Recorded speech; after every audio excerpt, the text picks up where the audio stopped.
ছেলেরে মাদ্রাসা দিয়া বাবা বিড়ি টানে, এমন বাবা আছে না? ছেলে হেফসখানায় পড়ে, বাবা দাড়ি কামায়, পারলে দিন একবার কামায়, আর মনে মনে ভাবে যে আমার ফোলা যদি 10 জন সুপারিশ করে জান্নাতে নেয় তাহলে আমি বাবা, আমার রোল নাম্বার কত? তা আমি একটু বিড়ি খাইলে অসুবিধা, 2-4 ওয়াক্ত নামাজ কাজা করলো তেমন একটা সমস্যা, ফোলা তো হাফেজে বানাইতেছে। আসলে আশা ভালো, তবে এত আশা ভালো না। যার চাকরি নাই সে কি বোনাস পায়? তো তুমি যদি নামাজ কাজা করো, তুমি যদি হারাম খাও, তুমি দাড়ি কামাও, শরীয়তের সীমা লঙ্ঘন করো, তোমার জন্য সুপারিশও নাই। আমার প্রিয় ভাইয়ানা, বাংলাদেশে শাফাত নিয়ে মানুষের মাঝে খুব ভুল ধারণা আছে। মানুষ মনে করে হাসরের ময়দানে যে কেউ যে কারোর জন্য আল্লাহর কাছে সুপারিশ করবে আর আল্লাহ ছেড়ে দেবেন। এই জন্য আমাদের দেশের এমন কিছু মানুষও আছে যারা দোতরা বাজায়া গান গায়, তাদের পীর সাহেব হুজুর তাদেরকে জামিন দেবে। নামাজ নাই, রোজা নাই, হজ নাই, জাকাত নাই, মোছ রাখে, দাড়ি রাখে না, বিড়ি শুধু টানে, মাঝে মাঝে গাঁজাও টানে, শুধু বিড়ি টানে না। এমন লোক শাফাতের আশা করে বসে আছে।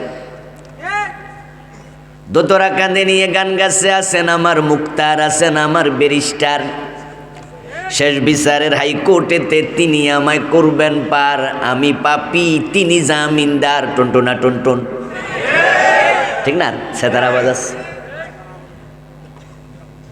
উনি গুনাহগার, উনি বোঝে আমি পাপী তিনি জামিনদার। হাসরের ময়দানে আল্লাহ যখন আদালতে আখেরাতে হাকিম হবেন, তখন আছেন আমার মুক্তার, আছেন আমার ব্যারিস্টার।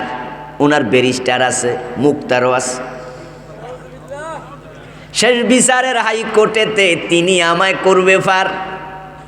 নিজের আমল দিয়ে নিজে পার হওয়া লাগবে এটা সে ভুলে গেছে। সে ভাবতেছে অন্য কেউ সুপারিশ করে তারে পার করাইয়া নেবে। এই জন্য বাবা ছেলে মাদ্রাসায় দিয়া আস্তে আস্তে বিড়ি টানতাস, ওই ছেলে হুজুর হইয়া বাবারে সরাইয়া নেবে।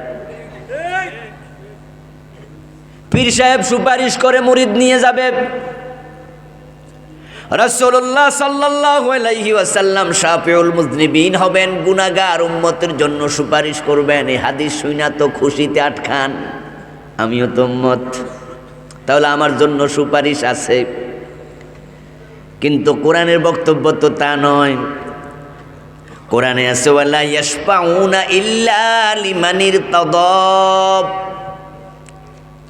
কোরআনে আছে মান যাল্লাযী ইয়াশফাউ ইনদাহু ইল্লা বিইযনি।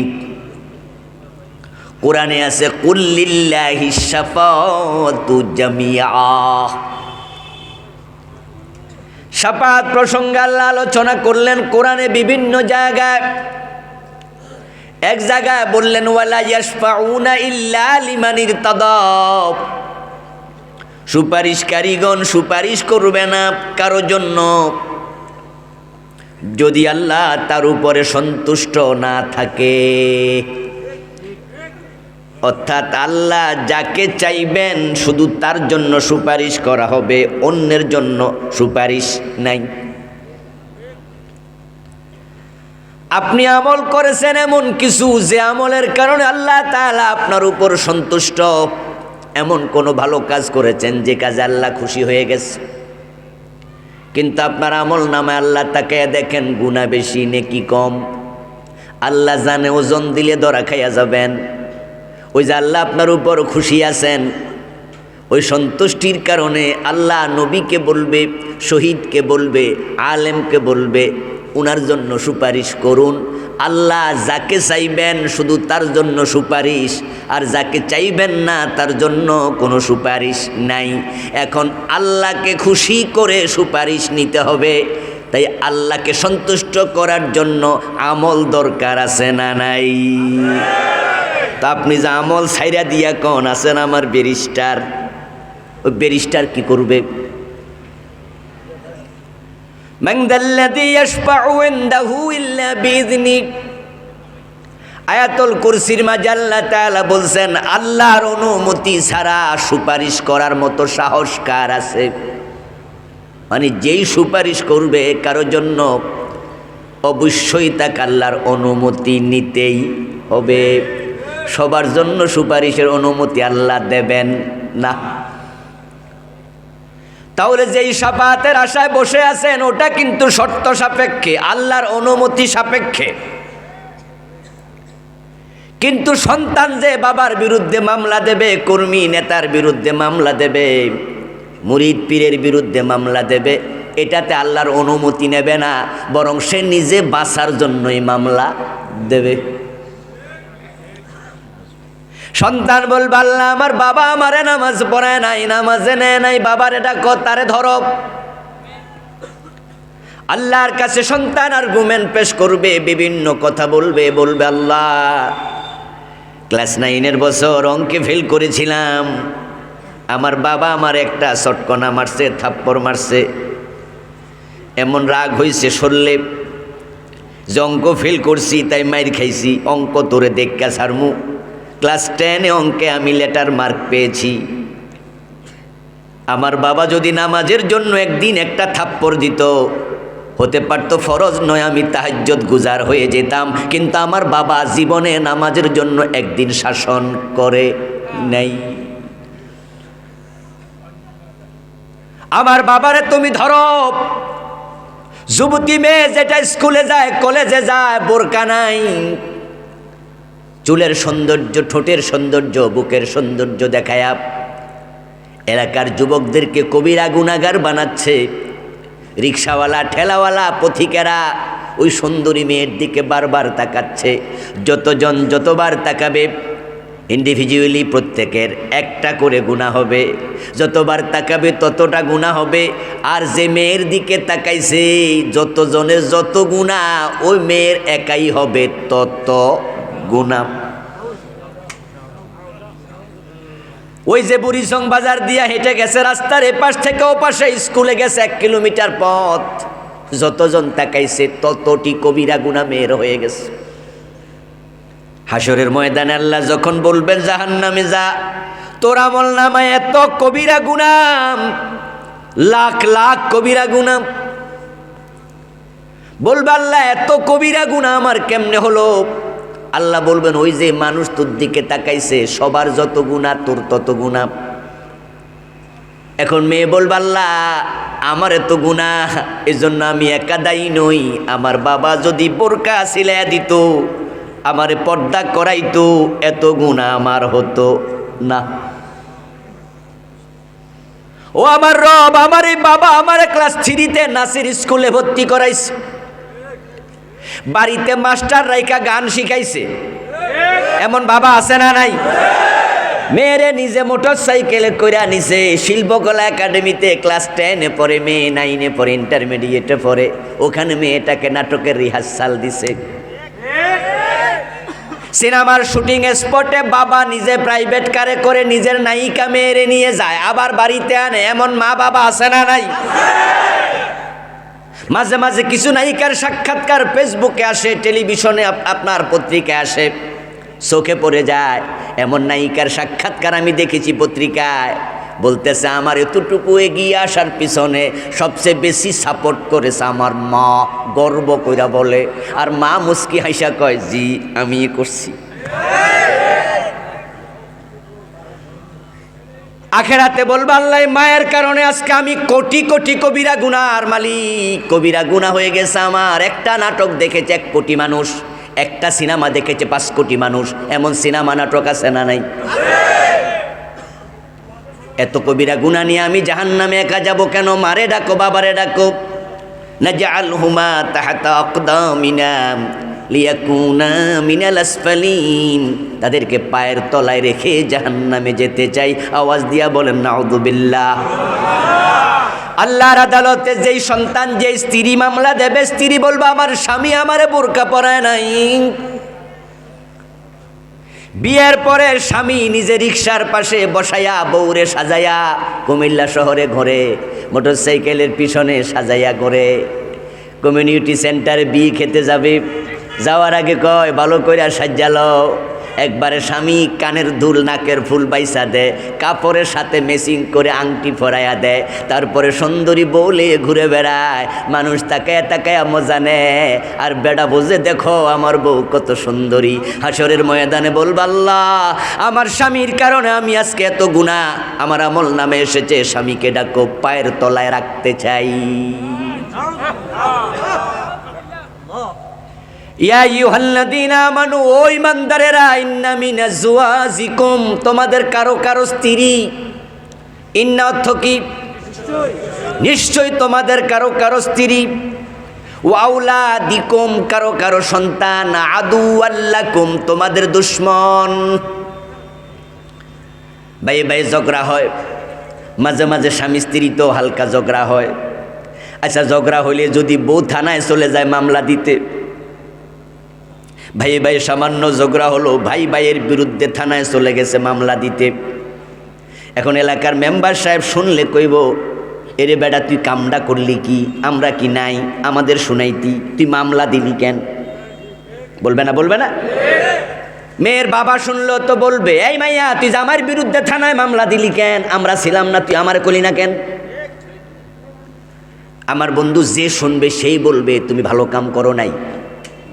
কারণ ভাই ভাইয়ের বিরুদ্ধে মামলা দিছে, স্বামী স্ত্রীর বিরুদ্ধে দিছে, স্ত্রী স্বামীর বিরুদ্ধে দিছে, মামলা যে দায়ের করে মানুষ তাকে দোস্ত মনে করে না দুশ্মন মনে করে?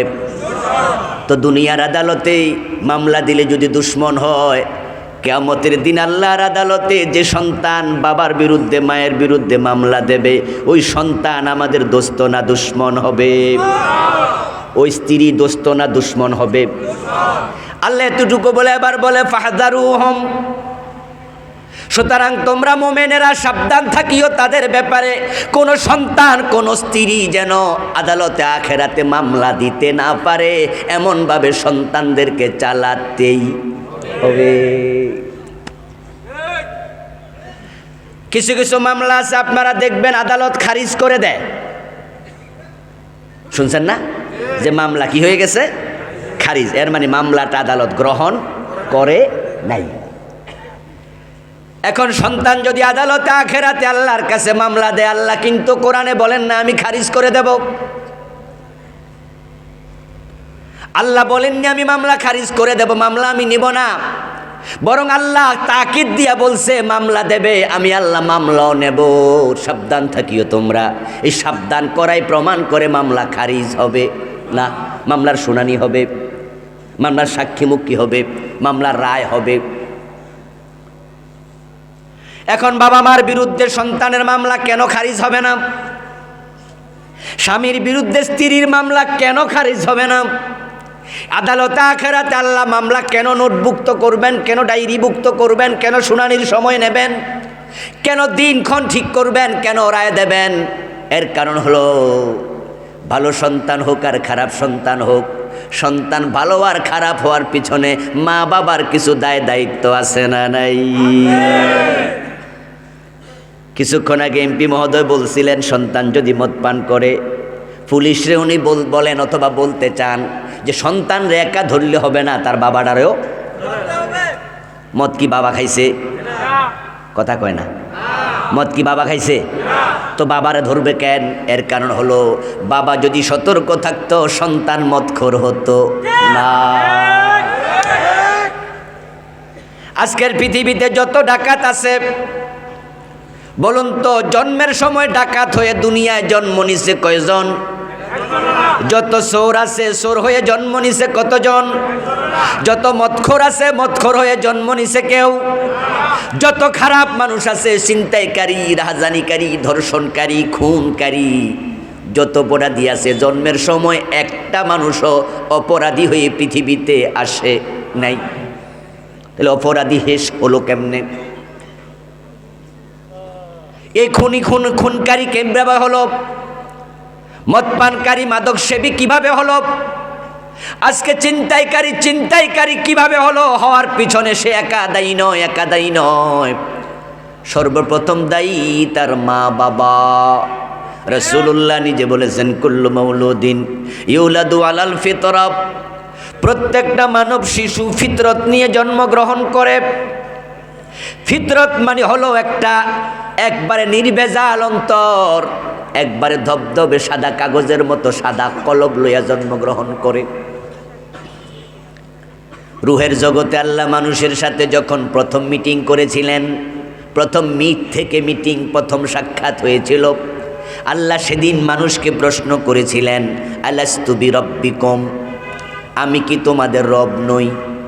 ক্বালু বালা, রুহগুলো বলেছিল, হ্যাঁ আপনি আমাদের রব।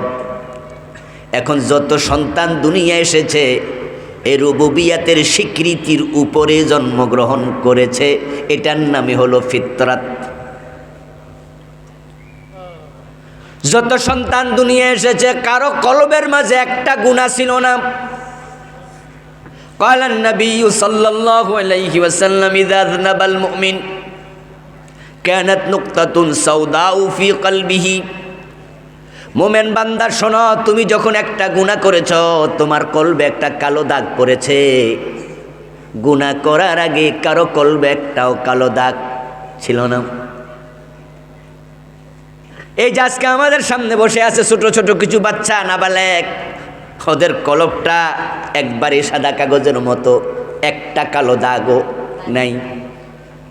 ওরা যখন বড় হবে গুনাহ করলে কালো দাগ পড়বে। আল্লাহর হাবিব বলেন, ফাবুয়াহু ইউহাব্বিদানিহি আও ইউনাসসিরানিহি আও ইউমাজ্জিসানিহি, কোন সন্তান জন্মের সময় মুশরিক হইয়া, হিন্দু হইয়া, বৌদ্ধ হইয়া, ইহুদি হইয়া জন্মগ্রহণ করে নাই, সে ফিতরত নিয়ে জন্মগ্রহণ করেছিল। কালু বালা, এই বালার উপরে জন্মগ্রহণ করেছিল। এখন প্রশ্ন, তার হিন্দু বানাইল কে? বৌদ্ধ বানাইল কে? ইহুদি বানাইল কে? রাসূল বলেন তার মা বাবা বানাইছে। ফাবুয়াহু ইউহাব্বিদানিহি আও ইউনাসসিরানিহি আও ইউমাজ্জিসানি, মা যখন ছোটকালে ওই তুলসী পাতা লইয়া, বিভিন্ন রকমের ফুল লইয়া সকালবেলায় মন্দিরে ঢুকেছে, ছোট বাচ্চাটাও মন্দিরে ঢুকছে। মা যখন মূর্তির সামনে দাঁড়ায়া এমনে নমো নমো করছে, পিসিটাও দেখে দেখে নমো নমো করছে। মা থেকে বাবা থেকে দেখে সে মূর্তি পূজক হয়ে গেছে। মা বাবা ইহুদি, সন্তান ইহুদি হয়ে গেছে। মা বাবা খ্রিস্টান, সন্তান খ্রিস্টান হয়ে গেছে। আর আমরা যারা মুমিন, আমরা যারা মুসলমান, আমরা মা বাবা দেখে মুসলমান হয়েছি। আপনি লক্ষ্য করে দেখবেন, মা যখন নামাজে দাঁড়ায়, বাবা যখন নামাজে দাঁড়ায়, 2 বছর 2.5 বছরের ছোট্ট বাচ্চা যদি তার পরনে হাফ প্যান্ট নাও থাকে, সে ল্যাংটা রুকু সেজদা দিতে শুরু করে। বাবা নামাজ পড়তেছে, মা নামাজ পড়ছে, ওই বাচ্চাটা যে নামাজে খাড়াইয়া বাবার দিকে এমনি তাকায়। বাবা সূরা পড়ে, বাচ্চা দেখবেন ঠোঁট নাড়ে। বাবা রুকুতে গেলে ছেলেটা রুকুতে যায়, বাবা সেজদায় গেলে, মা সেজদায় গেলে সন্তান সেজদায় যায়। এই জন্য প্রিয় নবী বলছেন, তোমরা মা বাবা, তোমাদের প্রথম দায়ভার। হাসরের ময়দানে সন্তানরা মা বাবার বিরুদ্ধে যদি মামলা দেয়, তাহলে কিয়ামতের দিন আপনাকে এই মামলার আসামি বানাইয়া আল্লাহ বলবে, ঠিক আছে, পায়ের নিচে রেখে গাঁড়ের মাঝে পা রেখে আবার জাহান্নামে ঢোক। এমন সন্তান না হওয়াই অনেক ভালো। এমন সন্তান আমরা একজনও চাই না, বরং আমরা সেই সন্তান চাই যে সন্তানের উসিলায় হাসরের ময়দানে আমার নাজাত মিলবে, মাথার মাঝে আল্লাহ নূরের তাজ দেবে। এমন সন্তান তৈরি করতে হবে। হাদিস, قال النبي صلى الله عليه وسلم من قرأ القرآن وعمل بما فيه ألبس والداه يوم القيامة تاجا دوه أحسن من دوء الشمس। প্রিয় নবী বলতেছেন, যদি কোনো ব্যক্তি কোরআন পড়ে, হাদিস পড়ে, কোরআন হাদিসের আলোকে জীবন গড়ে, তাহলে আল্লাহ খুশি হইয়া তার মা বাবাকে পুরস্কার দেবে। সুবহানাল্লাহ। আমল করলেন আপনি, পুরস্কার পাইব প্রথমে আপনার মা বাবা। এই হাদিস পড়ে আমার প্রশ্ন তৈরি হয়েছিল, আমল করলাম আমি, নূরের তাজ পাবে মা বাবা, ঘটনা কি, কারণটা কি? সন্তান কোরআন পড়লো, হাদিস পড়লো, তারপরে আমল করলো, আল্লাহ হাসরের মাঠে মা বাবার মাথার মাঝে নূরের তাজ দেবে, এমন তাজ যেটার উজ্জ্বলতা হবে সূর্যের চেয়েও বেশি। আল্লাহু আকবার। এলাকার লোকেরা সেদিন আপনাকে দেখে ঈর্ষান্বিত হবে। এই যে এমপি সাহেব কিছুক্ষণ আগে আপনাদের দিকে তাকায় বলছে আমি এখানে সবাইকে চিনি, সবাই বলতো অধিকাংশকে তিনি বুঝাইছে, বিশেষ করে মুরব্বীদেরকে উনি বুঝাইছে, উনি তাদেরকে চিনে। হাসরের ময়দানে আপনার প্রতিবেশীরাও তো থাকবে, থাকবে না? কেউ কি কবরের ভিতরে লুকিয়ে থাকতে পারবে নাকি? ইয়াসলাউনাহা ইয়াউমাদ্দিন। এই মাইকলা ভিতরে মাইক দাও তো, আমার কান বরাবর একটা দাও, এখানে আওয়াজ আসছে না। ওরে থাপ্পড় দিয়ে জাগাও, মাহফিল এসে ঘুমাচ্ছে অপদার্থ। এগুলো কোফাল ফোরা, কোফাল ফোরা। মানুষ 10 মাইল দূর থেকে হাইটে চলে আসছে ওয়াজ শুনতে, আর ও ঘুমাচ্ছে। আস্তাগফিরুল্লাহ। কিন্তু মমতাজ বেগমের গান হলে ঘুমাইতো? ওরে বাবার এমন হা করে থাকতো, মশা মাসি ঢুকতো। আমি এমন লোক পেয়েছি কোপাল পরা, মসজিদে দোতলার কাজ চলছে, ফজরের টাইমে ওরা যে কয়জন আছে মসজিদে ছাদে ঘুমাই রয়েছে, ফজরের নামাজে আসে না। আমি কই আরে কোপাল কত খারাপ, মসজিদে ঘুমাইয়া নামাজ কাজা করে। আর কত বুড়া মানুষ আধা মাইল দূর থেকে হাইটে আসছে, ঠিক না? এই মসজিদে থেকে নামাজ পড়ে। ভাই রাগ করিস না, রাগ উঠছে কয়ে লেছি। মাইক ফিরিয়ে দাও আমার দিকে, কান বরাবর। আমার বন্ধু বলতেছিলাম, সন্তান আমল করবে হাসরের ময়দানে, বাবা মারে আল্লাহ পুরস্কারটা কেন দেবে? নূরের তাজ তাদের মাথায় কেন হবে? হেরেবার কারণ শুনুন। এই যে আমাদের সুলাইমান ভাই, উনি একজন শিক্ষক হয়েছেন, প্রফেসর হয়েছেন, মার্কেটিং বিভাগের প্রফেসর। আচ্ছা, ওনার বাবা মা যদি ওনার স্কুলে ভর্তি না করাইয়া একবারে ছোটবেলায় গ্যারেজে দিয়া দিত, উনি গ্যারেজে মিস্ত্রি হইতো না প্রফেসর হইতো? আমি আবুল কালাম আজাদ আপনাদের সামনে বসি কোরআনের দুটি কথা বলছি। আমার মা আমার বাবা যদি ছোটবেলায় আমারে মক্তবে মাদ্রাসায় না ভর্তি করাতো, আমারেও যদি এরকম কোনো গ্যারেজে দিত, অথবা আমার বয়স যখন 13-14 বছর, তখন বলতো যে তোর বড় ভাই বিদেশ থাকে, তুইও চলে যা, কামাই কইরা খাওয়া, ঢাকা শহরে যা, বিভিন্ন হোটেল আছে, হোটেলে চাকরি কর, বেকারিতে চাকরি কর। ঠিক 10-12 বছর বয়স বেকারিতে চাকরি করে এমন পোলাপান কি নাই? আমার মা আমার বাবা যদি আমারে মাদ্রাসায় না দিয়া বেকারিতে চাকরি দিত, গ্যারেজে ফাটাইয়া দিত, গার্মেন্টসে ঢুকাইয়া দিত, তাহলে আজকের এই পজিশনে আমার আসার প্রশ্নই ছিল না। তাহলে এই যে আপনি ভালো মুমিন হয়েছেন, ভালো আলেম হয়েছেন, কোরআনের আমল শিখেছেন, এর পিছনে আপনার ভূমিকার চেয়ে আপনার মা বাবার ভূমিকা ছিল বেশি। তারা রাস্তা দেখাইছে তাই আপনি চলেছেন, রাস্তা না দেখাইলে উল্টা পথে আপনিও চলে যেতেন। এই জন্য কিয়ামতের মাঠে আল্লাহ আপনাকে পুরস্কৃত করবে। এলাকার লোকেরা দেখবে এই যে খারাতায়ার মানুষ হাসরের ময়দানে উঠবে, ওঠার পরে দেখবে ওই অমুক বাড়ির একজন মুরব্বী, তার মাথার মাঝে আল্লাহ এমন এক নূরের তাজ দিছে, টুপি দিছে, যেটা সূর্যের আলোর চেয়ে বেশি আলো ছড়াচ্ছে। তখন তারা ওনাকে দেখে মনে মনে বলবে, হায় রে, আমারও তো 5টা পোলা ছিল, ও বেটার তো পোলা ছিল 2টা, একটারে আলেম বানাইছে, কোরআন হাদিস শিখাইছে, ওই বাচ্চাটা আমল করছে। আল্লাহ দেখো আজকে বাবারে কি সম্মান দিছে, আমার তো 5টা ছিল, আমার মাথায় তো এমন নূরের তাজ নাই। সেদিন অনেক বাবাই আফসোস করবে, আমার ছেলেরও তো এমন বানাইলে আজকে আমি নূরের তাজ পাইতাম। এটা আপনারা জবাব দিন তো, সেদিন আফসোস করে কোনো লাভ হবে? কিন্তু এখন বুঝ হইলে এমন সন্তান বানানোর চেষ্টা করার সুযোগ এখনো আছে না? না, এই পৃথিবীতে যত সন্তান এসেছে কেউ অপরাধী হয়ে আসেনি। অপরাধী হওয়ার পিছনে সবচেয়ে বেশি দায়ভার মা বাবার। আমার বন্ধু, মা বাবা সন্তানকে যেভাবে দায়িত্ব নিয়ে মানুষ করা দরকার সেভাবে অনেকেই করে না। না করার কারণে সন্তান মানুষের মতো মানুষ হয় না। এমন বাবাও বাংলাদেশে আছে, দুপুর বেলায় ভাত খাইয়া খাটের মাঝে শুইয়া ছেলের ডাক দেয়, কইরে জায়েদ কইরা আনাস। ছেলে কই জি বাবা। কই পাকঘর থেকে বিড়িটা ধরাই আন। নিজের সন্তান দিয়া বিড়ি ধরাই আন, এমন বাবা আছে না নাই? এই জালেম বাবা তার সন্তানকে ছোটকালে হাতে বিড়ি ধরাইয়া দিল। সন্তান বিড়িটা হাতে নিয়ে পাকঘরে যায়, তারপরে এখানে আগুন লাগায়, বিড়ির মাঝে আগুন লাগাইয়া ডানে বামে তাকাইয়া মনে মনে কয়, আমার বাবা যে চোখ বন্ধ কইরা টানে, কি যে মজা আল্লাহ জানে, কেউ যেহেতু নাই আমি একটু টাইনা দেখি। ওই বিড়িতে দুই একবার টান মারার সম্ভাবনা আছে না নাই? এখন এই যে ছোট্ট বাচ্চা বিড়ি টানার অভ্যাসটা তার বাবা করাইছে, বলুন তো এমন বাবার সন্তান একটু বড় হইয়া গাঁজা টানার সম্ভাবনা আছে না নাই? রাস্তা দেখাইছে কে? ছোটবেলায় স্কুল থেকে আসার সময় আরেকজনের পেন্সিল নিয়ে বাড়িতে চলে আসছে। প্লে ক্লাসে পড়ে, নার্সারি ক্লাসে পড়ে।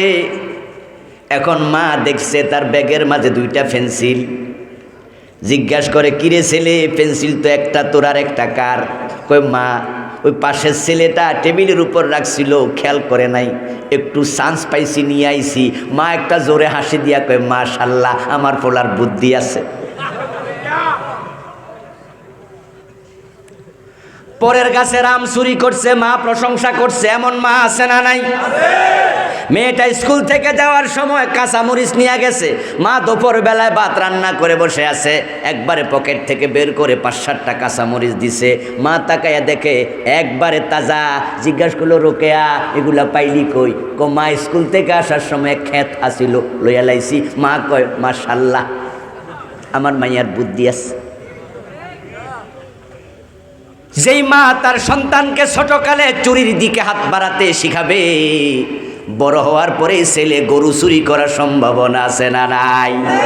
এই ছেলেগুলাই বড় হইয়া নেতা হইয়া কানাডায় বাড়ি বানাবে, দেশের কোটি কোটি টাকা অবৈধভাবে পাচার করবে, অফিসার হইয়া তারা গোশ খাইয়া দেশটাকে জ্বালাইয়া অস্থির করে ফেলবে।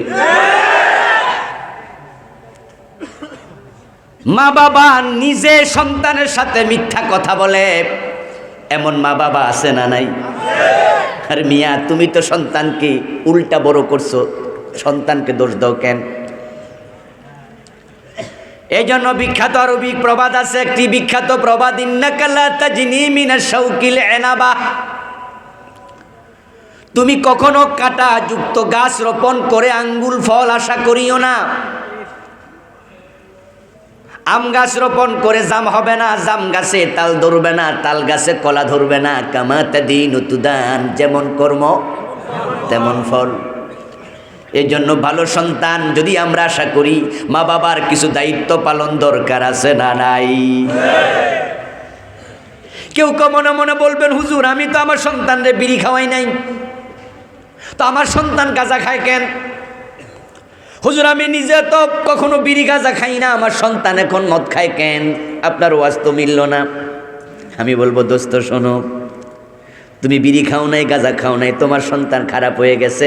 খারাপ হওয়ার জন্য তুমি খাওয়া লাগবে না, একটু অযত্ন অবহেলাই যথেষ্ট। বাগানে গাছগাছালি, ফুলের বাগান করার জন্য যত্ন করা লাগে, খেতে গাছগাছালির জন্য যত্ন করা লাগে না। এই রাস্তার পাশে বন জঙ্গল আসেনি? আচ্ছা, জঙ্গল কি মানুষে বানাইছে না নিজে নিজে হয়েছে? নিজে নিজে কয়টা ফুলের বাগান হয়েছে?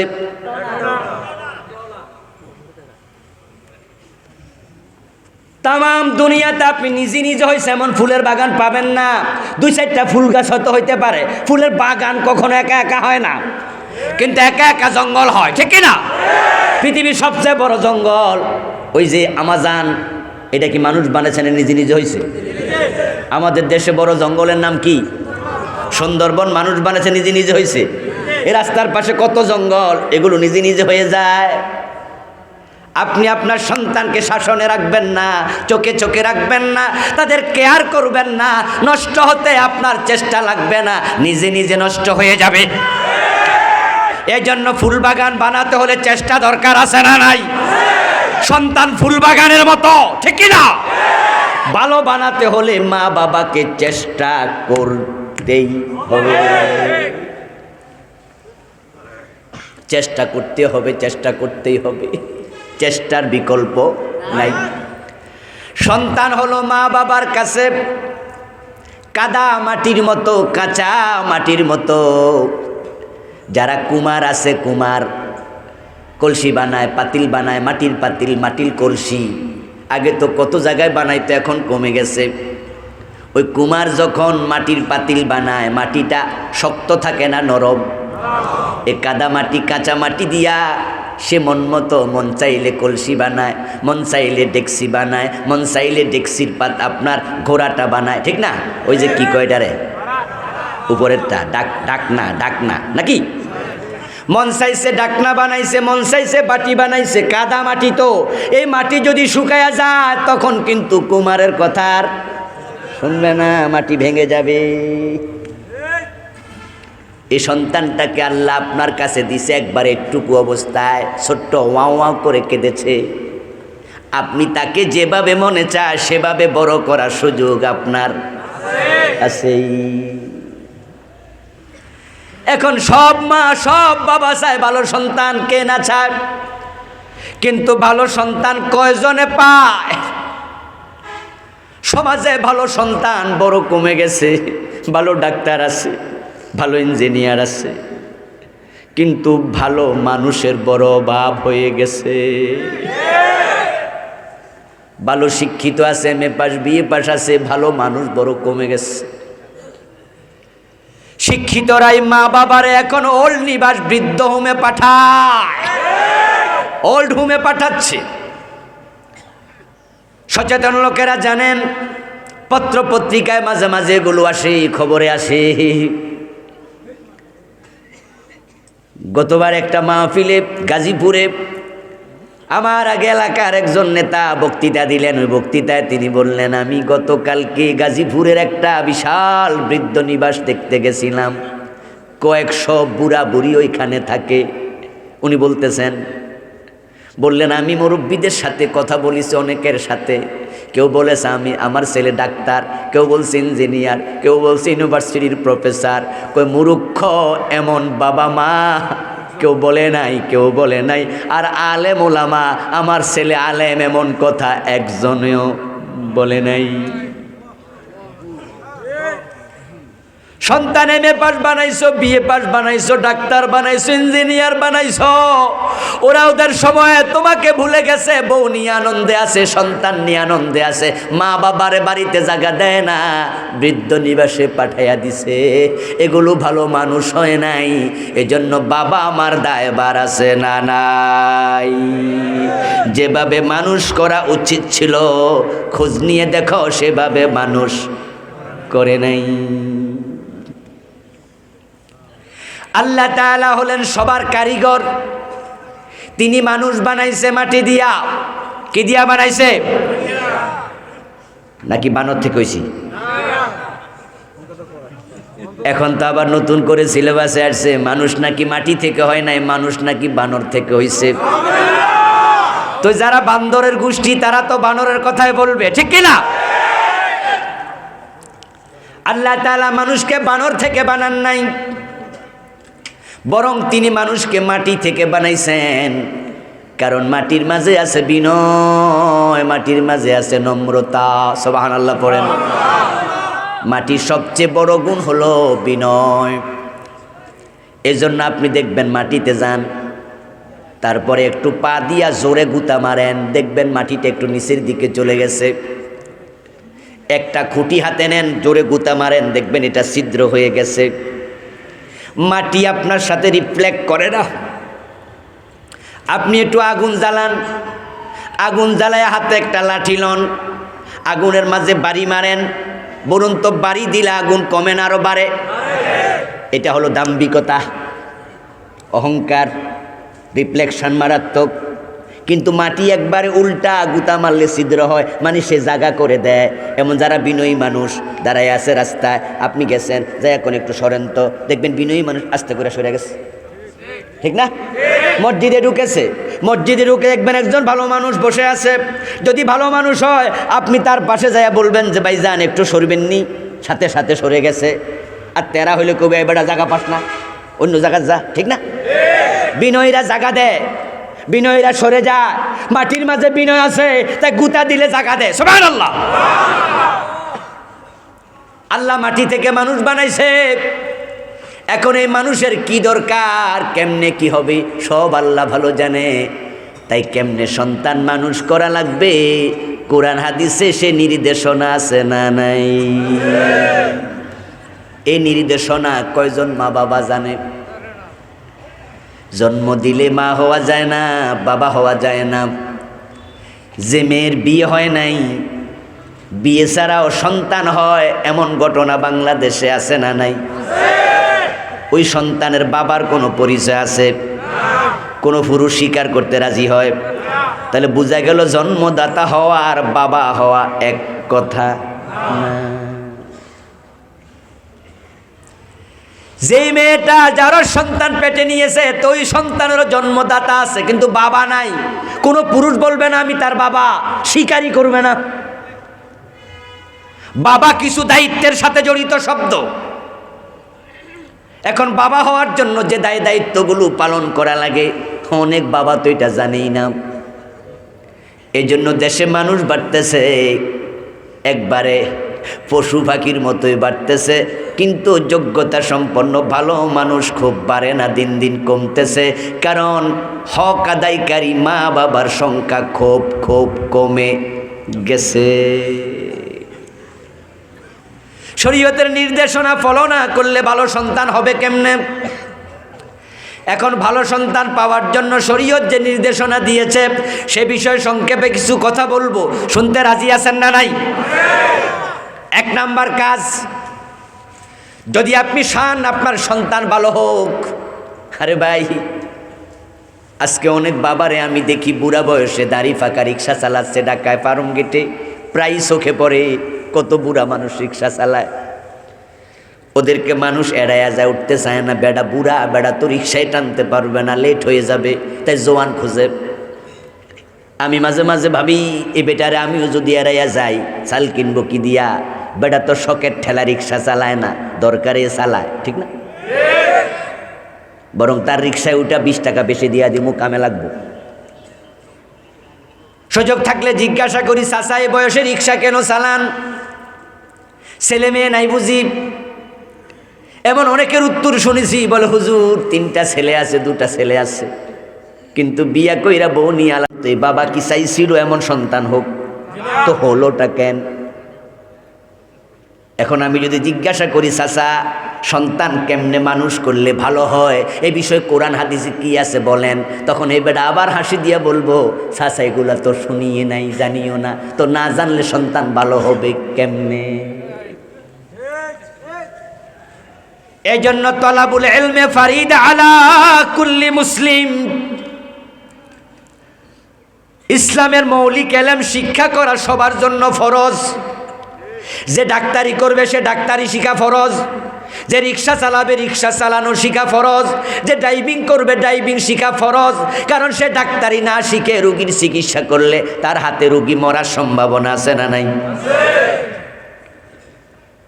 যে বেটা ড্রাইভিং না শিখে গাড়ি স্টার্ট দেবে, সে গাড়ি লইয়া খালে যাওয়ার সম্ভাবনা আছে না নাই? এজন্য যে যে কাজ করবে সে কাজের এলেম তাকে শিখতেই হবে। যে ব্যক্তি নামাজ পড়বে, নামাজ পড়া ফরজ, নামাজের যে 13টা ফরজ আছে আর কান হাকাম, সেগুলা জানা নফল না ফরজ? নামাজ পড়ার জন্য অজু করা নফল না ফরজ? এখন অজুতে কোন কোন অঙ্গ ধৌত করা লাগে সেটা জানা নফল না ফরজ? আপনি যেই কাজ করবেন সে কাজ সম্পর্কে এলেম আপনাকে শিখতেই হবে। এখন আপনি সন্তান জন্ম দেবেন, কেমনে মানুষ করা লাগে এটা আপনাকে শিখতেই হবে। এটা না শিখার কারণে সন্তান হচ্ছে কিন্তু মানুষ হচ্ছে না। পোলা মাইয়া বিয়ের আগ পর্যন্ত মা বাবা ছাড়া কিচ্ছু বোঝে না, অফিসে যাওয়ার একবার ফোন দেয়, মা যাচ্ছি দোয়া করো। দুপুরবেলায় আবার ফোন দিয়ে কয় মা খাইছনি। রাতের বেলা ঘুমানোর আগে ফোন দিয়া কয় মা ঘুমাতে যাচ্ছি, খাইছনি তোমরা। আরে 2-3 বার মায়ের লাগে কথা না কইলে সন্তানের ঘুমে ধরে না। বেতন পাওয়ার পরে যা পাইছে সবটাই পাঠাইয়া দেয় বাবার অ্যাকাউন্টে, বিকাশের মাধ্যমে 15,000 পাঠাইয়া দিছে। মা জিজ্ঞেস করে বাজান বেতন পাইছত কত? ক মা পাইছি 17,000। তো 15,000 পাঠাইয়া দিলি? ক মা 2,000 আমার চলবে, অসুবিধা নাই, তোমরা ভালো থাকলে আমি ভালো থাকি। কিন্তু বিয়েটা করাইয়া দিলে মোবাইলে আর কল আসে না। এখন মা কলের জন্য অপেক্ষা করে, বেটা তো বউয়ের সাথে কথা কইয়াই কুলাইতে পারে না।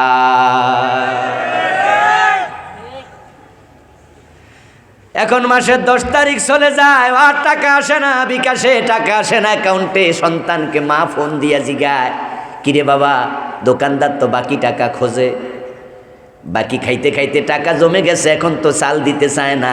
ছেলে জবাব দে, মা এত বেশি চাইও না, আমি নিজে চলতে পারি না। আগের সুর এখন আর নাই, সুরটা পাল্টে গেছে।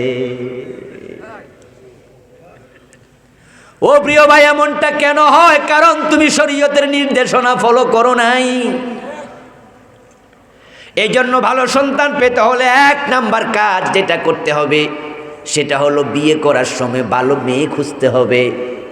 কারণ মহিলার পেট হলো সন্তানের জন্য ফ্যাক্টরি, মায়ের কোল হলো সন্তানের জন্য বিশ্ববিদ্যালয়। মা যদি ভালো হয় সন্তানও ভালো হবে, যদি চরিত্রহীন মা হয় ওই পেট থেকে হাসান হুসাইন জন্ম নেয় না।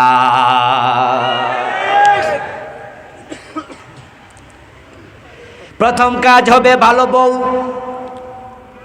আল্লাহর হাবিব সাল্লাল্লাহু আলাইহি ওয়াসাল্লামের জন্য বলছেন তুনকাহুল মারআতু লিআরবাঈন লিজামালিহা ওয়া লিহাসবিহা ওয়া লিমালিহা ওয়া লিদীনিহা ফাসফার বিযাতিদ দীন তারবাত ইয়াদাক।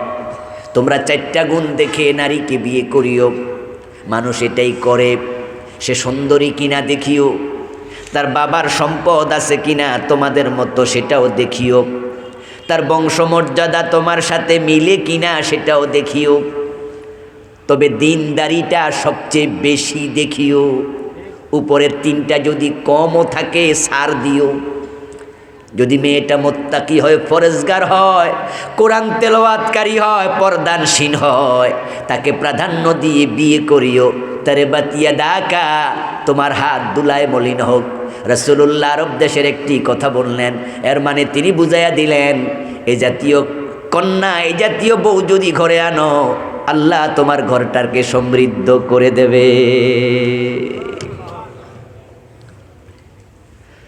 قال النبي صلى الله عليه وسلم الدنيا كلها متاع وخير متاع الدنيا المرأة الصالحة। तमाम দুনিয়া হলো সম্পদ। আল্লাহ প্রত্যেকটা জিনিসকে দামি বানাইছে। বলুন তো গাছগাছালির দাম আছে না নাই? অক্সিজেন সাপ্লাই না দিলে বুঝতেন গাছের দাম কত, সূর্যের দাম কত। 2 দিন সূর্য না উঠলে বুঝতে পারতেন। তামাম দুনিয়া বরফে ঢেকে যেত। আমার ভাইয়েরা, চাঁদের দাম কত, সূর্যের দাম কত, কোন মাখলুক কত মূল্য আমরা দাম নির্ধারণ করতে পারবো না। আল্লাহর হাবিব বলেন সব দামি দামি জিনিস, আর দুনিয়ার সবচেয়ে দামি জিনিস হলো একজন সতী নারী। সুবহানাল্লাহ পড়েন। ওয়া খায়রু মাতাইদ দুনিয়াল মারাতুস সালিহা। একজন সতী, একজন প্রজ্ঞানশীল নারী হলো দুনিয়ার সবচেয়ে সেরা সম্পদ। এই জন্য বিয়ে করতে গেলে আপনি প্রথমে বিয়ে করবেন একজন মুত্তাকি নারী। এই যে আজকে আমরা বিভিন্ন রকমের দামি দামি চানাচুর খাই, এমন চানাচুর আছে এখন যেগুলা উইদাউট এনি হ্যান্ড টাচ তৈরি হয়।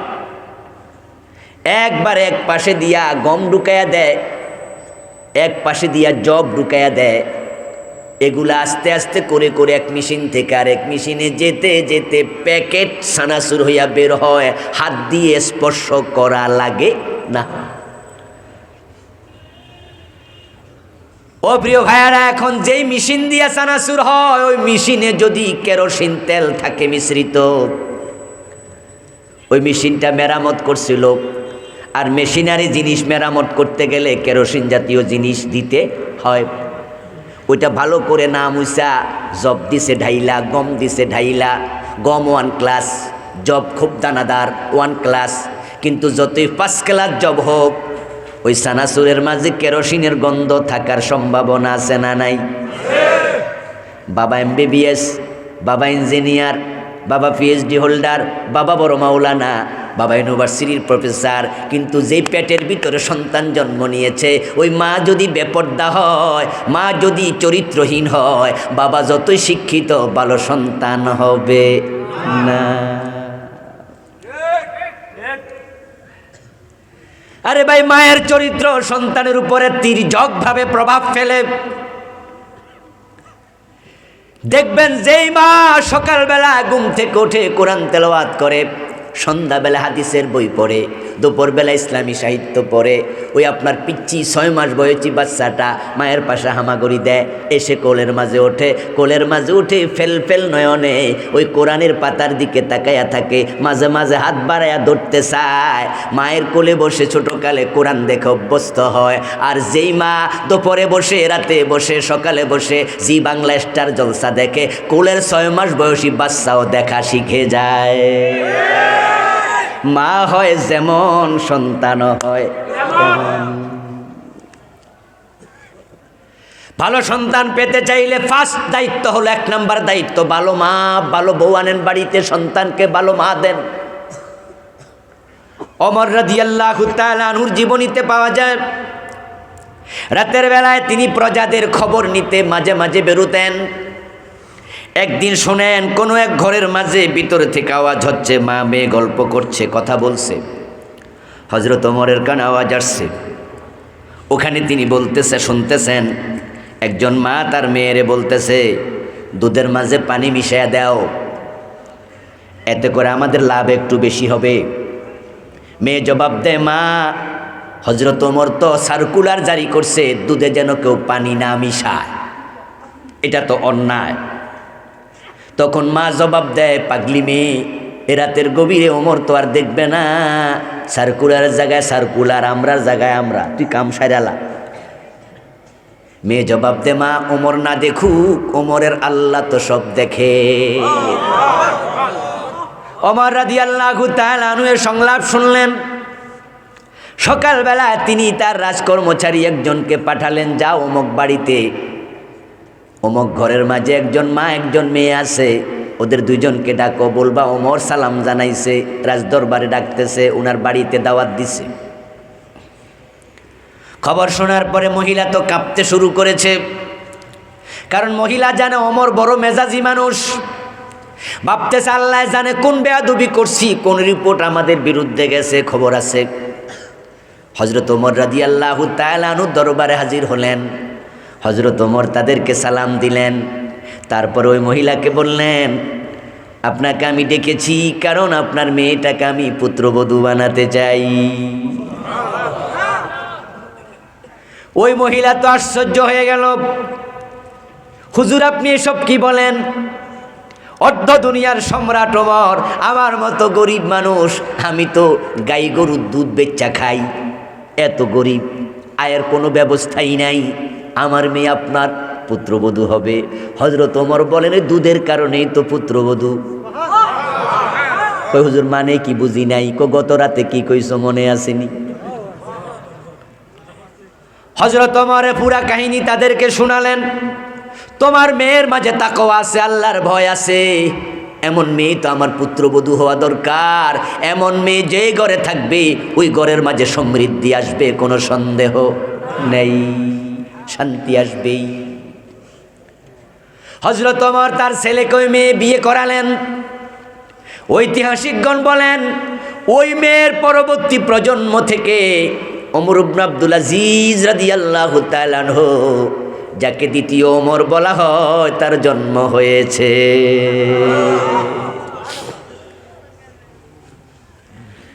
এজন্য যখন মেয়ে দেখতে যাবেন তখন 1 নাম্বার এটা দেখবেন, এক সময়গুলো ছিল আমাদের বাবা, আমাদের চাচারা যখন আমাদেরকে বিয়ে করাইতে গেছে, আমাদের বড় ভাইদেরকে বিয়ে করাইছে, তখন প্রথমে প্রশ্ন করছে বেয়াই সাহেব, মেয়েটা কোরআন পড়তে পারে কিনা, মেয়েটা বোরকা পরে কিনা, এগুলো প্রশ্ন করেছে। কিন্তু এখন মানুষে প্রশ্ন ভুলে গেছে। এখন প্রথম প্রশ্ন করে মেয়ে কি পাস, ঠিক না?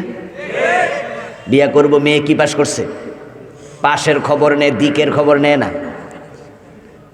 এখন পাশ করতে করতে একজন দিক হারায় ফেলছে, এবং এমন পাশ করতেছে ওই কলেজ ইউনিভার্সিটিতে পড়তে পড়তে 5-6 জনের সাথে প্রেম করে আলাইছে, চরিত্র সেখানে জবাই করে রাখিয়াইছে। পর্দার ভালাই নাই, কোরআন হাদিস তো শিখে না। ও প্রিয় ভাইয়ারা, এই জন্য এখন নাস্তিকের সংখ্যা বাংলাদেশে বেড়ে যাচ্ছে।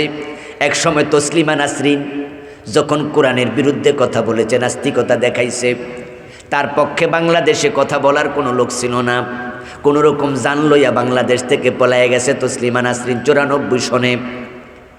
তার পক্ষে লিখেছে একটি জঘন্য কণ্ঠ পত্রিকা জনকণ্ঠ, পরে তার পক্ষে লেখা বন্ধ করে দিছে। তার পক্ষে কথা বলার মতো লোক বাংলাদেশে খুঁজে পাওয়া যায় নাই। টোটাল বাংলাদেশে মানুষ ছিল 10 কোটি 12 কোটি, নাস্তিক ছিল না 5 জন 7 জন। কিন্তু এখন এত বেশি নাস্তিকের জন্ম দিন দিন হচ্ছে। শাহবাগের মোড়ে 2-3 বছর আগে হাজার হাজার নাস্তিক জমা হয়েছে, অনেক নাস্তিক। প্রশ্ন হলো কেন এত নাস্তিক বেড়ে গেল? উত্তর হলো মায়েদের কারণে, মায়েদের কারণে। আমরা যারা আজকে বয়সে আছি, আমার সমবয়সী অথবা আমার সিনিয়ররা, আপনারা দেখেছেন যখন রিকশায় করে আমাদের মা চাচিরা কোথাও বেড়াতে যেত, বোরকা পরে রিকশায় ওঠার পরেও রিকশার পাশে কাপড় দিয়ে আবার গিরট দিত। আমাদের দাদিরা, আমাদের নারীরা এমএ পাস বিএ পাস ছিল না, কিন্তু তারা পর্দানশীল ছিল, পর্দানশীল ছিল। তাদের পেট পর পুরুষ দেখে নাই, তাদের বুক পর পুরুষ দেখে নাই। যেই পেট পর পুরুষ দেখে ওই পেট থেকে আল্লাহর ওলি জন্ম নেয় না। যে বুকের সৌন্দর্য পর পুরুষ দেখে ওই বুকের দুধ খাইয়া ইমাম হোসাইন জন্ম নেয় না, ইমাম আবু হানিফা জন্ম নেয় না। আমাদের নানি দাদি, আমার মনে আছে আমার নানিকে দাদিকে নিয়ে পাশের গ্রামে যেতাম, ফুপির বাড়ি। উনি প্রায় মাগরিবের পরে বের হতো নামাজ কালাম পইরা, অন্ধকার হইলে। তারপরে রাতের বেলায় বের হইয়া বোরকা গায়ে দিয়া পরে একটা ছাতা হাতে নিত। বলতাম দাদি এই রাতের বেলা ছাতা কি? কই তুই বুঝদি না, সামনে হাঁট। রাস্তায় যাওয়ার পরে যদি কোনো পুরুষের আওয়াজ শুনতো, কোনো পুরুষ হেঁটে যাচ্ছে, কথা বলতেছে, গল্প করতেছে, আমি নিজের চোখে দেখতাম দাদি ছাতাটা মেলে ধরে নিজেকে আড়াল করে রাস্তার পাশে দাঁড়ায় আছে। পুরুষ চলে যাওয়ার পরে তারপরে হাঁটছে। অথচ ওনারা ছিল মূর্খ অশিক্ষিত মানুষ। এই জন্য ওদের পেট থেকে হয়তো MA pass, BA pass, doctor, engineer জন্ম হয় নাই, কিন্তু তাদের পেট ছিল নিরাপদ। ওই পেটে নাস্তিকের জন্ম হতো না।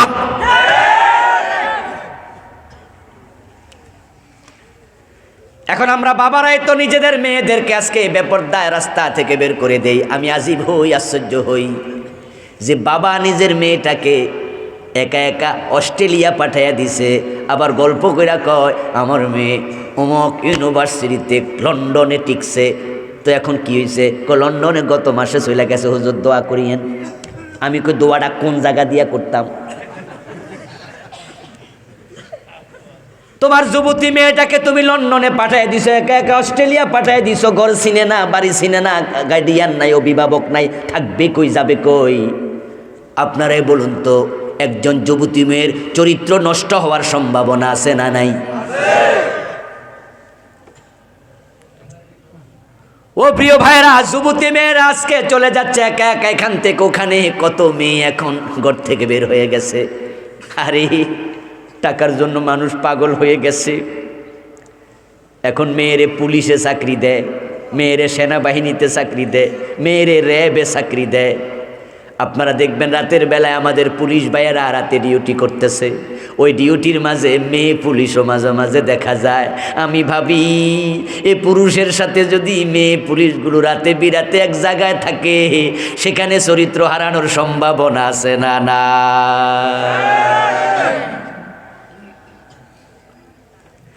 এখন এই জাতীয় মেয়েদের পেট থেকে ডিপজল জন্ম নেবে, ঐশী জন্ম নেবে সালমান খান, জন্ম নেবে শাসিকদার।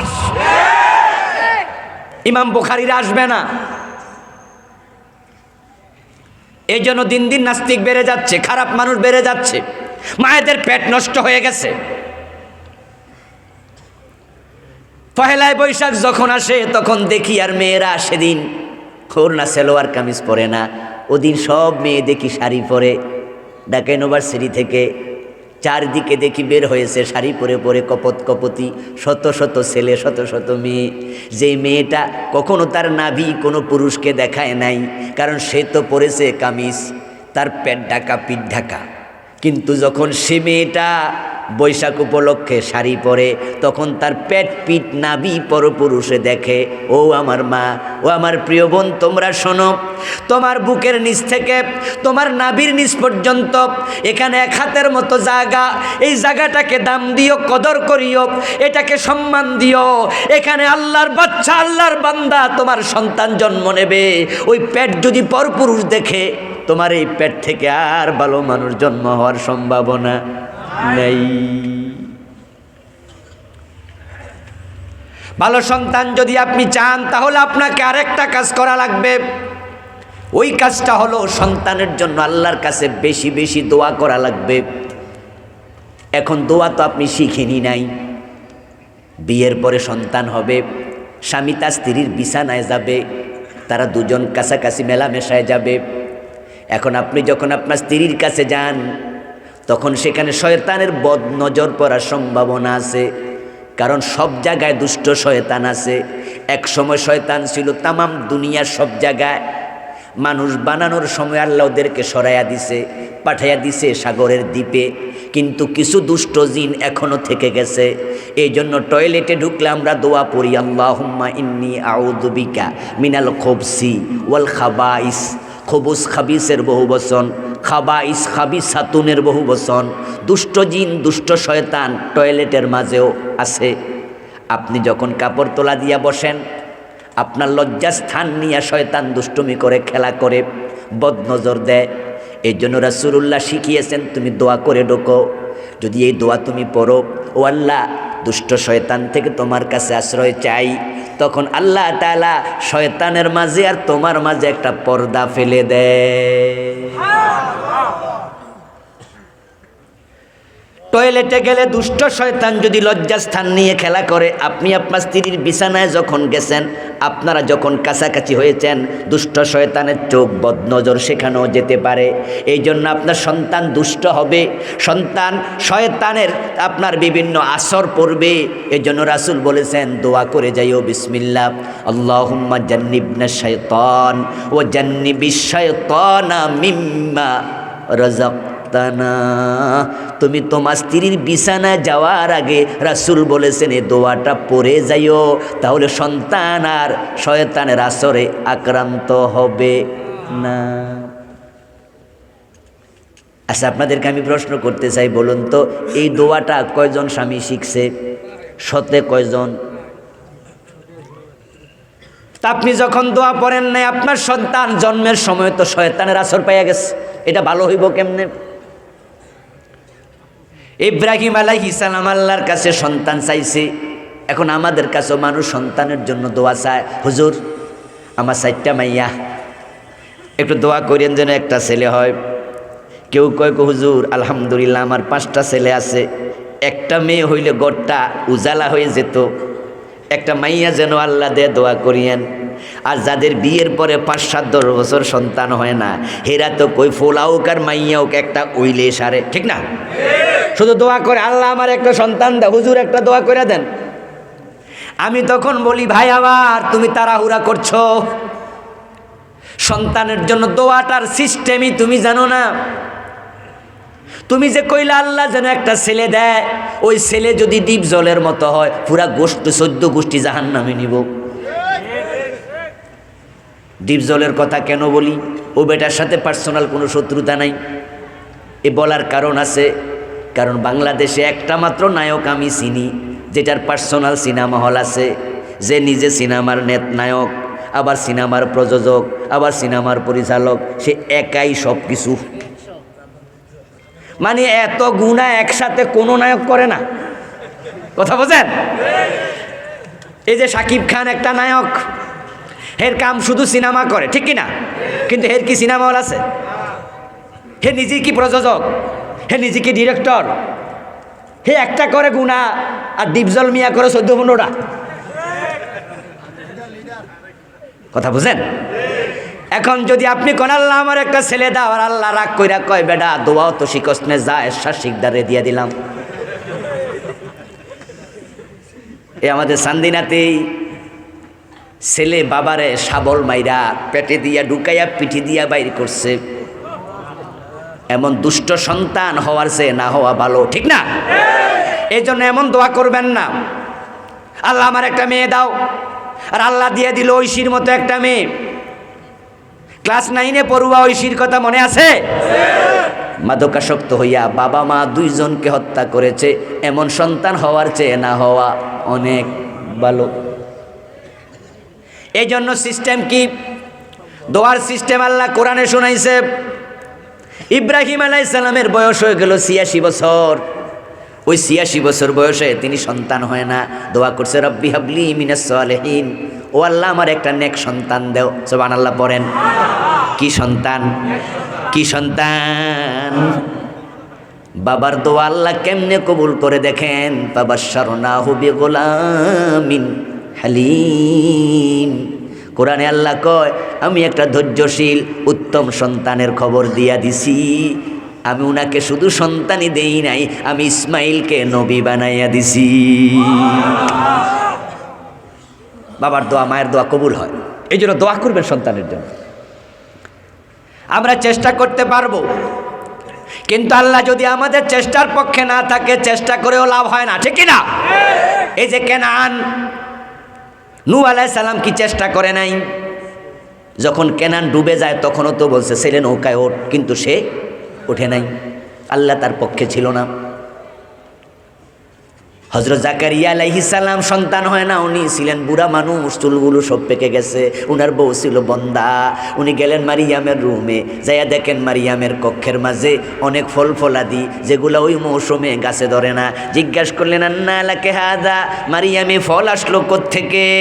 তুমি তো বাজারে যাও না, তোমার রুমে তো আমি জাকারিয়া ছাড়া কারো প্রবেশের অনুমতি নাই, এবং এমন ফল যে ফল এই মৌসুমে জন্ম নেয় না। এই যে আমি আজকে বেড়াইতে আইছি, আপনাদের এখানে ওয়াজ করতে আসলাম, এসে আমি খাইতে গেছি পাশের বাড়িতে। এখানে যদি খাইতে যাওয়ার পরে তারা আমারে এত বড় বড় আমের টুকরা দিত, তাহলে আমি আম খাওয়ার আগে জিগাইতাম আম পাইলেন কই, ঠিক না? আর এই সিজনে আম পাইলেন না কই, এটা হল প্রথম প্রশ্ন। তো হযরত মারিয়ামের ঘরে ফল দেখে জাকারিয়া নবী কয় আন্না লাকে হাযা, মারিয়াম এই ফল ফাইলা কই? মারিয়াম জবাব দে হুয়া মিন ইনদিল্লাহ, এগুলো আল্লাহ পাঠাইছে। কে পাঠাইছে? হযরত জাকারিয়া আলাইহিস সালামের মাথায় ঢুকলো, ও মৌসুমে যদি আল্লাহ ফল দিতে পারে, বুড়া বয়সও সন্তান দেওয়ার ক্ষমতা আল্লাহর আছে না নাই? তিনি সাথে সাথে নামাজে দাঁড়ায় গেলেন। নামাজে দাঁড়াইলে নামাজের মাঝে দোয়া বেশি কবুল হয়, বিশেষ করে সেজদায় গিয়ে দোয়া করল। কায়েমুন ইউসাল্লি ফিল মেহরাব, তিনি নামাজ পড়ার জন্য দাঁড়ায় গেলেন মেহরাবের মাঝে। আল্লাহর কাছে তিনি দোয়া করলেন রব্বি হাবলি মিন লাদুনকা যুররিয়াতান তাইয়্যিবাতান ইন্নাকা সামিউদ দুআ। ও আমার আল্লাহ, তোমার পক্ষ থেকে আমাকে উত্তম পবিত্র বংশধর দেও। ইব্রাহিম কয় নেক সন্তান দেও, জাকারিয়া নবী কয় পবিত্র সন্তান দেও। আল্লাহ নামাজের সালাম ফিরানোর আগে দোয়া কবুল করে জিবরিল পাঠাইয়া দিছে। ইন্নাল্লাহ ইউবাশশিরুকা বিগুলাম, ও জাকারিয়া তোমার দোয়া আল্লাহ কবুল করে একটা সন্তানের সুসংবাদ দিছে। এবং শুধুমাত্র সন্তানের সুসংবাদ দেয় নাই, আল্লাহ সে সন্তানের নাম রাখছে ইয়াহইয়া, নামটাও রাখছে কে? আল্লাহ। এবং আল্লাহ ঘোষণা করে দিল উনি হবে আল্লাহর নবী। এখন কোন নবী হওয়ার সম্ভাবনা আর নাই, কিন্তু আল্লাহর ওলি হওয়ার সুযোগ আছে না নাই? তো সন্তানদের জন্য বেশি বেশি দোয়া করেন, আল্লাহ আমার সন্তানকে ভালো বানাও। রব্বানা হাবলানা মিন আজওয়াজিনা ওয়া যুররিয়াতিনা কুররাতা আয়ুন ওয়াজআলনা লিল মুত্তাকিনা ইমামা। সুবহানাল্লাহ পড়েন। কোরআনে শিখানো দোয়া। কয়জন বাপে দোয়া জানে? সন্তান ভালো মানুষ কেমনে হবে? সন্তানদেরকে জন্মের পরে তালিম দেবেন, আদর্শ শিখাবেন, পারিবারিক মূল্যবোধ দিতে হবে। সন্তানের হাতে পৃথিবীর প্রথম কিতাব হবে কোরআন। কোরআন হাতে তুলে দেন, এ কোরআন আপনার সন্তানকে জান্নাতের পথ দেখাবে, ভালো মানুষ বানাবে। কোরআন পড়লে তাকওয়া বেড়ে যাবে। যে ব্যক্তির কলিজা আল্লাহর ভয় তৈরি হয়, ওই সন্তান মা বাবারে কোনোদিন অবহেলা করবে না, মা বাবার বৃদ্ধ নিবাসে পাঠাবে না, বরং নেক সন্তান মা বাবাকে প্রয়োজনে কান্দে করে হজে চলে যায়। মাকে কাঁদে নিয়ে হজ করছে এমন হাদিসও আছে না নাই? এই গত কালকে না পরশুদিন ফেসবুকে একটা ছবি ভাইরাল হতে দেখলাম যে এক ব্যক্তি খুব মোটা সোটা, হতে পারে মিস্রি টাইপের লোক অথবা সুরিয়ান হবে, তার বাবারে কান্দে নিয়ে কাবা শরীফ তাওয়াফ করতেছে। এ কালকে বা পরশু দেখলাম। এবং ছেলে দেখলাম চোখের মাঝে পানি, ছেলেও কাঁদতেছে। আমার যেটা মনে পড়ছে সেটা হচ্ছে এরকম, ছেলে হয়তো তখন আবেগ ধরে রাখতে পারে নাই যে এই বাবাই তো ছোটকালে আমারে কাঁদে নিয়েছে, ঠিক কি না? আজকে আমি ওই বাবারে কান্দে লইয়া কাবা তাওয়াফ করাচ্ছি। সন্তান যদি কোরআনওয়ালা হয়, মুত্তাকি হয়, আপনাকে বৃদ্ধ নিবাসে দেবে না। বুড়া হলে আপনার প্রতি তার রহমত এহসান আরো বেড়ে যাবে। কারণ মা বাবার যত্ন নেও এমন আলোচনা কোরআনে আছে না নাই? হাদিসে আছে না নাই? হাদিস পড়াও, কোরআন পড়াও, সন্তান ভালো মানুষ হবে। কিন্তু পরিতাপ, এখন তো মায়েরা বাবারা মক্তবে পাঠায় না, কিন্টার গার্ডেনে দৌড়াদৌড়ি করছে। আর কিন্টার গার্ডেনের ধাক্কায় মক্তবগুলো বন্ধ হয়ে গেছে। এখন কিন্টার গার্ডেনে মাও যায়, বাবাও যায়, আর না যায় এত উপায়ও নাই। কারণ যেই বড় ব্যাগ, ফোলা তো আলগাইতে পারবো না। ক্লাস 1-এ পড়ে, 2-তে পড়ে, সাবজেক্ট 9টা 10টা, অবস্থা এমন। ফোলার ওজন 7 কেজি, বইয়ের ওজন 9 কেজি। এখন মা এটা কান্দে লইয়া দৌড় মারে ফোলার পিছু পিছে, ফোলার স্কুলে ঢুকাইয়া দিয়া মা স্কুলের বাইরে বইয়া বইয়া কাঁথা শিলায়। বুঝেন নাই? সারাক্ষণ 3 ঘন্টা বইয়া রয়েছে। বাবারে বাবা ইংরেজি অঙ্কের জন্য এত পাগল, পুরা আল্লাহর 30 দিন দৌড়াচ্ছে। অঙ্কের টিচার, বাংলা টিচার, ইংরেজি টিচার, এই টিচার, ওই টিচার, কিন্তু আল্লাহর কোরআন শিখানোর জন্য একজন শিক্ষক কোরআন শিখায় নাই। ও প্রিয় ভাইয়েরা শুনুন, আপনারা যারা ভালো মানুষ, ভালো সন্তান চান, তাদেরকে বলছি, আপনার সন্তান আপনার নিয়ন্ত্রণে আছে, ইন্টারমিডিয়েট পর্যন্ত রাখা সম্ভব। কিন্তু যখন সে ইন্টারমিডিয়েট পাশ করে, ইউনিভার্সিটিতে ভর্তি হয়ে গেল জাহাঙ্গীরনগর, টিকেছে রাজশাহী, টিকেছে চট্টগ্রাম বিশ্ববিদ্যালয়, টিকেছে বুয়েটে, টিকেছে ঢাকা মেডিকেলে, টিকেছে ঢাকা ইউনিভার্সিটিতে, এখন কি কুমিল্লা খারাতাইয়া থেকে রাজশাহী ক্লাস করতে যেতে পারবে? প্রতিদিন যাবে নাকি হলে থাকবে? জাহাঙ্গীরনগরে ক্লাস করতে পারবে, আইসা যাইয়া হলে থাকবে। কলিজার টুকরা সন্তান আপনার নিয়ন্ত্রণে আর কিন্তু নাই। এখন তাকে ভালো মানুষ করানোর সাথে আপনি বাধ্য, তাকে বাড়ি থেকে বের করে দিয়েছেন, কিছু করার নাই। কিন্তু কান খুলে শুনুন, সৎসঙ্গে স্বর্গবাস, অসৎসঙ্গে সর্বনাশ। এই যে হলে উঠছে, তার হলে কারা থাকে আপনি তো জানেন না। ওই ইউনিভার্সিটির হলে মদ খাই, ইয়াবা খায়, এমন পোলাপান আছে না নাই?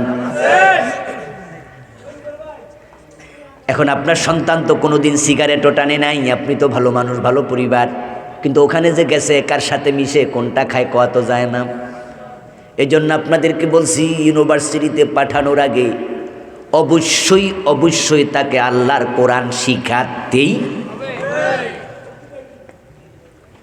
আপনার ছেলেটা ভার্সিটিতে পড়ে, হলে থাকে, একজন ভদ্র বাবার পক্ষে কখনো সন্তানকে প্রশ্ন করা সম্ভব নয় যে বাবা তুই কোনো গাঁজা মাজা খাসনি, তুই মদ খাস কিনা, এই প্রশ্ন করাটা একবারে অসুন্দর। ভদ্র বাবার পক্ষে প্রশ্ন করা সম্ভব না, কিন্তু একটা প্রশ্ন করা ইজি, সেটা প্রতিদিন মোবাইলে করা যায়। সেটা হলো, বাজান আজকে কোরআন শরীফ পড়ছনি? এই প্রশ্ন করা যায় না? সন্তানকে বলে দেবেন প্রতিদিন কমপক্ষে 5 আয়াত হলো পড়বা, 1 পৃষ্ঠা হলো পড়বা, 2টা আয়াতের অনুবাদ পড়বা। সন্তানকে প্রশ্ন করুন আপনি দিনের ভিতরে যে কোনো টাইমে মোবাইল করে, বাবা তুমি আজকে কোরআন পড়েছো কিনা? সন্তান যদি জবাব দেয় হ্যাঁ বাবা আমি আজকে কোরআন পড়েছি, আপনি নিশ্চিন্তে থাকেন, যেই হাতে কোরআন ওঠে ওই হাতে মদের বোতল উঠতে পারে না, উঠবে না।